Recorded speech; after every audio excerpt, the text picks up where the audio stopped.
Hey everyone, welcome back to the channel. Thanks for tuning in and joining me down by the river. I'm taking a few casts with a swim bait to see if I can catch a couple of bass this morning. We had a nice front roll through. I was just seeing if they're being active down here. And it's got me thinking about a good video topic for today, a good swim bait tip that will not only save you a few bucks, but it'll make your swim baits last a lot longer, which is always an important thing in an environment like we have right now where every dollar matters, guys. It's getting pretty ridiculous when it costs me $100 to drive to a nearby lake just to do a little bit of fishing, just in truck gas, not to mention anything else. So what we've got here is one of my favorite combos. This is just a Kitech 3.8 with a Dirty Jigs Matt Steffen guppy head. This is the 3/0 hook size.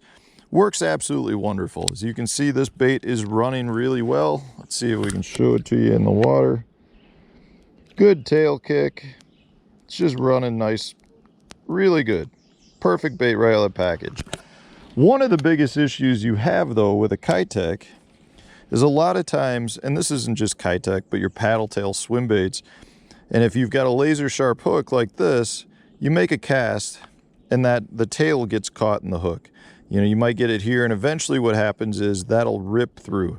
And if you get one little rip in your paddle tail like that, what that does is now you don't have nearly as good a motion. You can see this tail is not kicking at all right now. Can you see that? I hope you can see that. There's literally no kicking motion in that at all. Every once in a while it kicks off to the side.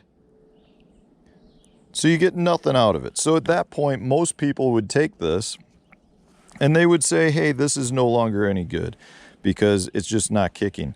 But here's a simple tip for you. You can alter this by taking a pair of scissors and making a really clean cut just inside of that.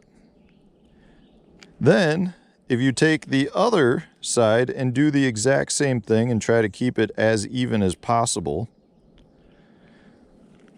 like that, this tail will now kick just fine. You will not get the same real wide action, but you'll get a nice straight kick in motion. So hopefully you can see it. That bait is back to kicking just like normal.